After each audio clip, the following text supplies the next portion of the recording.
Hello friends, welcome back to your own channel beginners point. और मैं हूँ श्रुति आपके साथ और हम देख रहे हैं क्लास 9th डेमोक्रेटिक पॉलिटिक्स का चैप्टर 3 का हमारा फर्दर पार्ट। इसकी शुरुआत करेंगे हम वोटर्स लिस्ट से। Once the constituencies are decided, एक बार कॉन्स्टिट्यूएंसीज जो हैं वो डिसाइड हो जाती हैं, the next step is to decide who can and who can not vote. अगली स्टेप ये होती है कि कौन वोट करेगा और कौन वोट नहीं करेगा। This decision cannot be left to anyone till the last day. और आखिरी दिन तक ये डिसीजन किसी को भी नहीं दिया जाता, मतलब आखिरी दिन तक ये चीज जो है कह सकते हैं कि गुप्त रखी जाती है।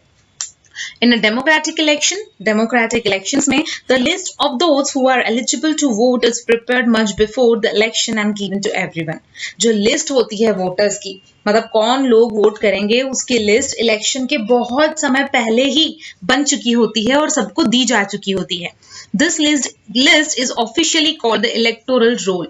और ये वाली जो लिस्ट होती है इसे ऑफिशियली अगर देखें तो इलेक्टोरल रोल कहा जाता है और कॉमनली इसे वोटर्स लिस्ट के नाम से जाना जाता है।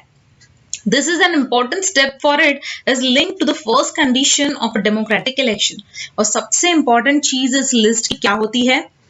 तो सबसे पहली चीज जो लिस्ट के साथ लिंक की जाती है, पहली कंडीशन जो होती है डेमोक्रेटिक इलेक्शन की, वो ये होती है कि everyone should get an equal opportunity to choose representative. Vote करने के लिए सभी को इक्वल अपॉर्चुनिटी मिलेगी, अपने रिप्रेजेंटेटिव को चुनने के लिए सभी को एक ही वोट करना है, एक ही वोट करने का हक होगा। Earlier we read about the principle of universal adult franchisee। पहले हमने पढ़ा था यूनिवर्सल एडल्ट फ्रेंचाइजी के बारे में, मतलब जब एडल्ट होते हैं, मतलब मोर देन 18 ईयर्स अगर एज है आपकी, then only you are eligible for vote. तो ये इसके बारे में हमने पढ़ा था, प्रिंसिपल के बारे में इस तरह के। In practice it means that everyone should have one vote and each vote should have equal value. और यहाँ पर यूनिवर्सल एडल्ट फ्रेंचाइजी में सभी को जो 18 एज के ऊपर हैं उन सभी को इक्वल यूनिवर्सली, आप पूरे यूनिवर्सल में कहीं भी चले जाएंगे यूनिवर्स में, तो सभी जगह उसका मतलब ये है कि हर एक को एक वोट करने का हक है और हर एक के वोट का वैल्यू भी इक्वली होगा, एक ही होगा। No one should be denied the right to vote without a good reason। और कोई भी वोट करने से हट नहीं सकता या ना नहीं कह सकता किसी पर्टिकुलर रीजन या एग्जैक्ट रीजन के बिना। कोई लीगल रीजन है तो ही वो वोट ना करे, ऐसा अगर है तो ठीक है। Different citizen differ from one another in many ways. Her citizen एक दूसरे से अलग होता है अलग अलग चीजों में। कोई रिच होता है, कोई पुअर होता है, कुछ बहुत ही ज्यादा, कोई हाईली एजुकेटेड होता है, some are not so educated, कोई इतना एजुकेटेड नहीं होता और एजुकेटेड ही नहीं होता, अनपढ़ होता है। सम आर काइंड, कोई बहुत अच्छा होता है और others are not so kind. और कुछ लोग ऐसे होते हैं जो शायद अच्छे नहीं होते। But all of them are human beings with their own needs and views. लेकिन सभी लोग जो हैं इंसान ही हैं। इस तरह के भेद उनके अंदर जरूर हैं, लेकिन वो सभी इंसान हैं, सभी ह्यूमन बीइंग्स हैं और सभी की कुछ नीड्स हैं और सभी के कुछ व्यूज हैं पर्टिकुलर चीज को लेकर। That is why all of them deserve to have an equal say in decision that affect them. और इसीलिए हम कह सकते हैं कि सभी डिजर्व करते हैं एक इक्वल अपॉर्चुनिटी को, जो डिसीजन में उनका जो हक है या उनका जो व्यू है वो ओवरऑल डिसीजन में कहीं ना कहीं अफेक्ट करे।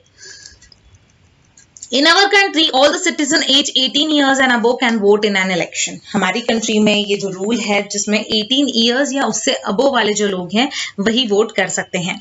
Every citizen has a right to vote. हर सिटीजन को वोट करने का राइट है, रिगार्डलेस ऑफ हिज और हर कास्ट। उसकी कास्ट कोई मायने नहीं रखती, उसे पूरा हक है, वो किसी भी कास्ट से बिलोंग करता हो।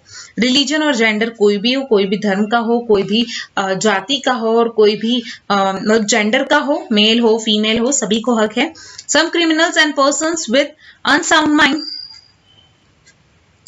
Can be denied the right to vote. और ऐसे कुछ जिनका ऐसे कह सकते हैं क्रिमिनल्स हैं या कह सकते हैं कि जो बहुत गलत काम करते हैं, ऐसे लोग जो हैं अगर वो अनसाउंड हैं तो उनको डिनाई कर सकते हैं, उन्हें वोट करने के लिए डिनाई किया जा सकता है, but only in rare situation, लेकिन बहुत ही रेयर सिचुएशन में। It is the responsibility of the government to get the names of all the eligible voters put on the voters list. और ये गवर्नमेंट का काम होता है कि सारे के सारे जो एलिजिबल वोटर्स हैं, एलिजिबल मतलब 18 इयर्स या उससे ज्यादा वाले जो लोग हैं, सभी की लिस्ट जो है बनाने का काम गवर्नमेंट का होता है। As new person attain voting age, names are added to the voters list। जो इंसान नया है, जो पहली बार वोट करेगा, जैसे कोई बच्चा है जो 2 दिन बाद 18 ईयर्स कंप्लीट करने वाला है तो उसका नाम वोटर्स लिस्ट में एक नए नाम के रूप में आना जरूरी है, उसका ध्यान भी गवर्नमेंट को रखना पड़ता है। Names of those who move out of the place और those who are dead are deleted.